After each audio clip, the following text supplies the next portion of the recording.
In Korea, when you leave the hospital, or let's say you get the flu or you're recovering from anything, the answer is always Jook, pronounced Jook. Jook just means rice porridge, and there are shops in Korea that do like a variety of different flavors. Now, we on Future Neighbor have introduced already a few, but today I wanted to do a very simple one. Because when you're sick, the last thing you want to do is chop another ingredient. So bookmark this recipe, and especially if you have a Korean partner and you make them some Jook when they're sick, you're gonna win a lot of brownie points. I'm talking a bakery.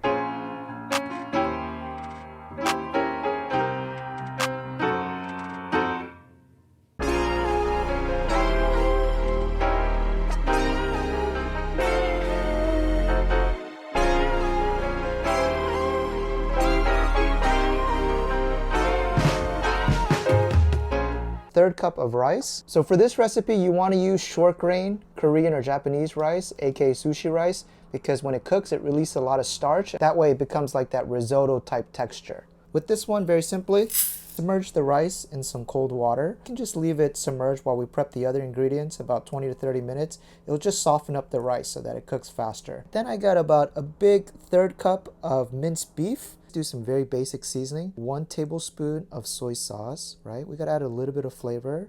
You know, they're sick. It's not like they're in prison. Then let's do 1 clove of garlic.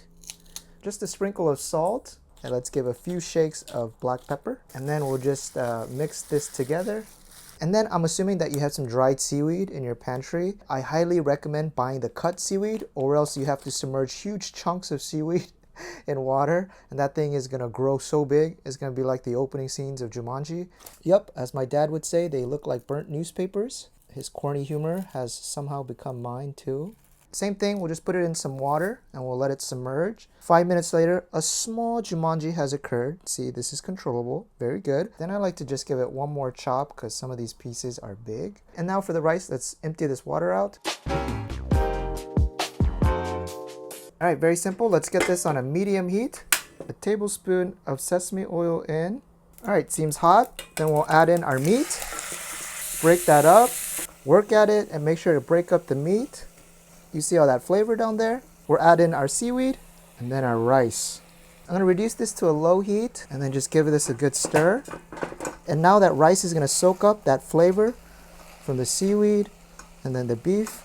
We're gonna add in 2.5 cups of water. Put this heat right back up to a medium. But now we want it to boil away. One, so that the rice can cook, but also so that that seaweed can release even more flavor into this.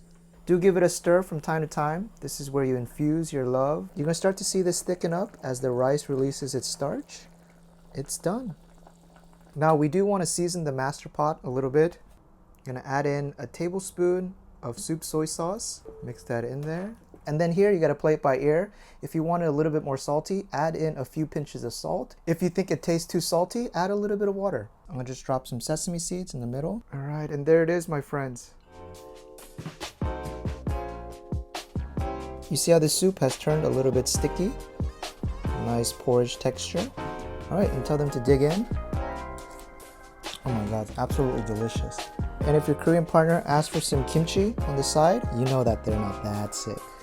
You know, all this sick talk, it reminds me of students who are able to hold in their sneeze. You know, they go, for me, complete opposite. I wake up the entire neighborhood just